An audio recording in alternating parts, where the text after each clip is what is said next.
Like as I was discussing today with people, that as I said, that Indian society has built up itself in traditional, uh, no, ages it has built in traditions and things. So it must have made mistakes, trial and error and all that, but it has reached certain, really some very fine points. One thing about children in India, say, we don't tell them, don't touch this, don't take this, don't open this, never. We also don't allow them just to behave like a bull in a china shop. Supposing now I want to have a diet coke, right? So I tell a child, all right, go and get 1 tin of diet. Now bring this glass. Slowly, because it is very good, so beautiful, you have to use it very carefully. Now keep it there. Now open the pan, put it in there. Now you have to bring it and give it to a friend or anyone. So the child carries it very carefully. But supposing it falls out, doesn't matter. We'll have another one. So the child develops the deftness of handling it, the respect for it, and not the sort of a fear of it. The cooking same way is today there was a big complaint about the way people cook here. And in the discussion then I reached a conclusion that the mother cooks that way. So what mother says, alright, the child doesn't sit in the TV room if mother is cooking in Indian homes. The child is in the TV, no, he's with the mother. The mother says, alright, now what you do, we'll cut some vegetables. I'm cutting, now you better do it. Now whatever is left out, which is not to be used for cooking, we have to put it in this thing. Now this has to go into the waste paper basket. And Indian kitchen is all the time clean, spick and span, every minute. Every room is spick and span. House, outside what can we do? Is the government, the management, nonsense. I mean the people here think they are very clean, I think they are not, only the government is. The clothes are hanging here, this, that. In Indian homes, even in the poorest of poor you go, everything looks spick and span, clean. Because the child is told to keep it. Now, the child has, say, a paper in his hand. He won't throw it everywhere. Carry, take it to the... How? Because the mother will say, alright, now this paper is here. Where should it go? All the time the mother and the child are together, or the father. All the time, wherever. It's not that the children can't go to this place. Here the beginning itself is wrong. When the little child is born, you put him in another room and the parents are sleeping in another room. It's the worst thing that you can do to a little baby. That's how the child will become very insecure, unhappy, abnormal. In the subconscious, the child will have a very funny feelings.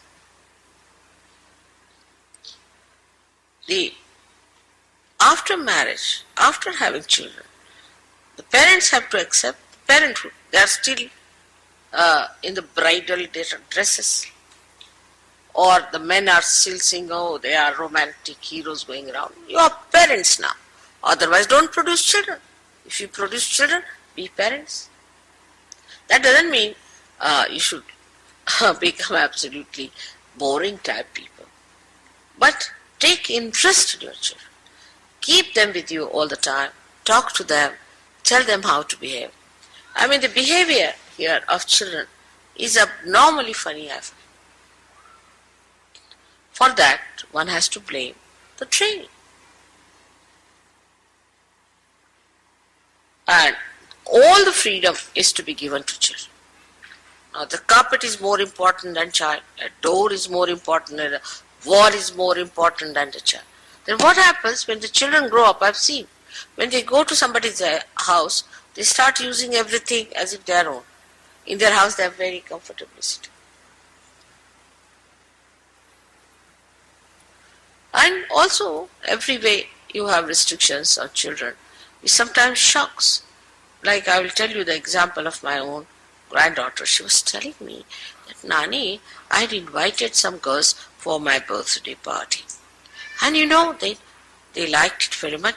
And she asked me, can I have some more? I was surprised. It was all Mummy had made for them, and she had such a lot inside, and she was enjoying the very tea. So they came and asked, can I have for some more? They are not beggars. They are children. They should rule all their wants. They should ask for what. But then you will get some toys, put them. The toy is with the child. Child doesn't know the parents. Toys, fill it up with the toys. Then by the time you go in the garage, there's no place. All the toys are kept there.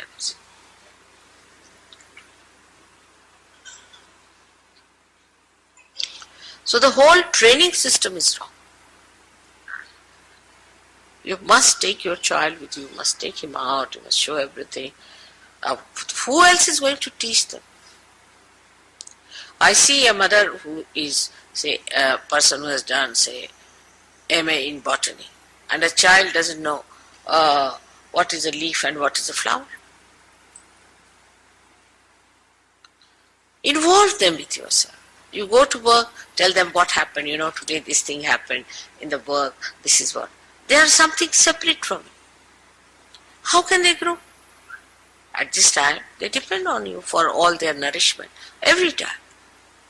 And in that you have to teach them how to share things. But I think very little time is spent with children. It should be much more.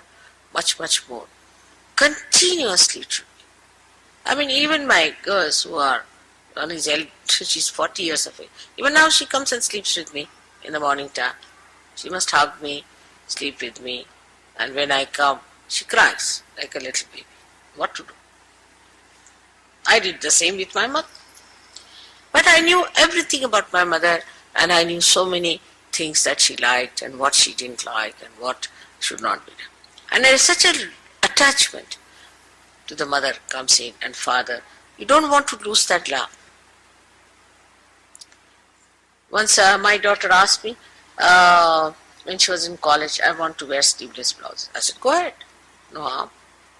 She said, but why don't you wear? I said, I feel shy.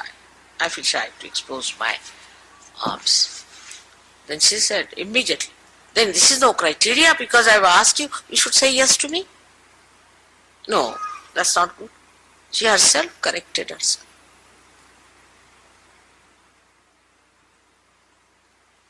So first, complete integration of the children with yourself. Now the films, they have for films of children, for adolescents, then I don't know what else is there. No, all the films should be for everyone. But if you have to show filthy stuff, then you have to have it after 12 o'clock in the night. Why to see filthy stuff? Whatever your children cannot see, why should you see?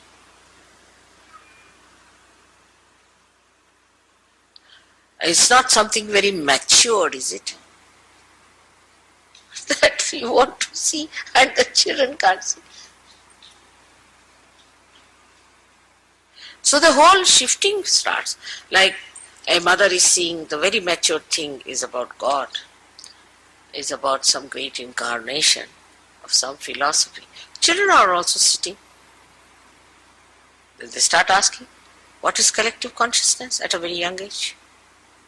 What is Chaitanya? What is Omkara? The whole attention moves to something else. Otherwise you show them a thing for the children.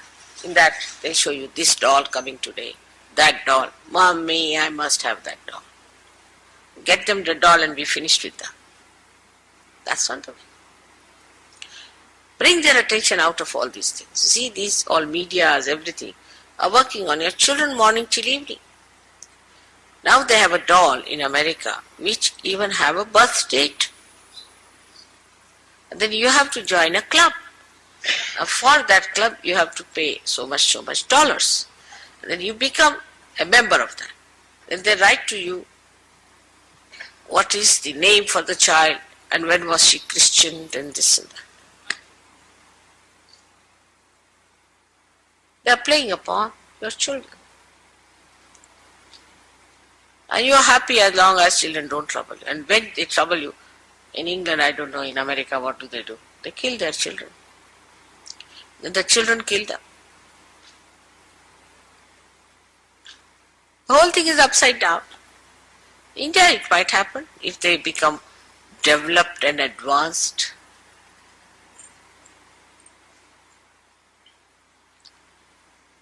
So we are different people. We come out of it. Now let's start another way. Let's not identify ourselves with that nonsense. Let's be something extraordinary. Let's make our children something different. That's what is to be given to your children. Not money, wealth, toys, no. Personality. Roots. You are their roots. If you are shifty like this, how do you expect your children to be alright? You have to nourish them.